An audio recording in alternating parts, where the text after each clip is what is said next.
If x plus two is a factor of the polynomial, ये polynomial है x plus to, इसका एक factor है, तो यहां पर इसमें k की वैल्यू आपको बतानी है। तो हम इस पॉलिनोमियल को कुछ नाम दे देते हैं। Let px is equal to, इस पॉलिनोमियल को हमने px नाम दे दिया 5x cube plus k plus two into में x square minus 3kx plus में 2, ये हो गया। अब आप यहां पे समझे कि ये हमारा px है, हमें k की वैल्यू निकालनी है। अब हम ये जानते हैं कि अगर x प्लस टू इसका एक फैक्टर है, तो फैक्टर को जीरो के इक्वल रख के जो वैल्यू मिलती है वो उसका एक जीरो होती है, जीरो ऑफ द पॉलिनोमियल होती है। तो हम यहां पे कहेंगे कि if x plus two is a factor, then देखिए x प्लस टू को जीरो के इक्वल रखेंगे तो x is equal to minus two is a zero of the polynomial, कि वो x प्लस टू जो है, x is equal to minus two है, वो उसकी एक जीरो है।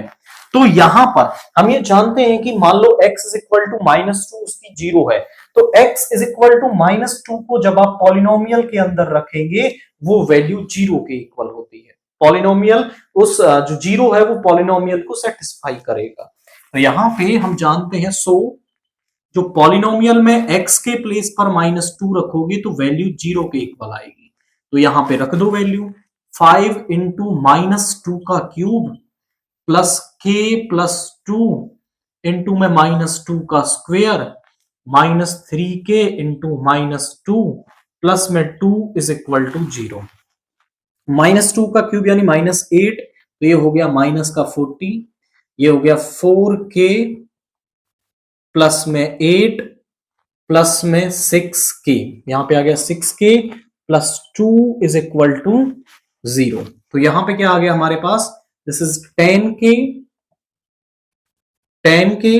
और यहां पे माइनस का 40 और प्लस का 10, ये हो जाएगा माइनस का 30, इधर लेके आएंगे प्लस का 30, 10 डिवाइड में आ जाएगा, सो 30 ओवर 10, तो यहां पे वैल्यू आ गई 3, विच इंप्लाइज जो k की वैल्यू है वो हमारे पास यहाँ पे 3 आ गई है। तो आपको कंसेप्ट माइंड में रखना है कि अगर x प्लस टू इसका एक फैक्टर है, then x is equal to minus two इसकी एक जीरो होगी, उसको पॉलिनोमियल में रखेंगे तो वैल्यू जीरो के इक्वल आएगी और वहां से फिर आप k की वैल्यू इवेल्युएट कर सकते हैं।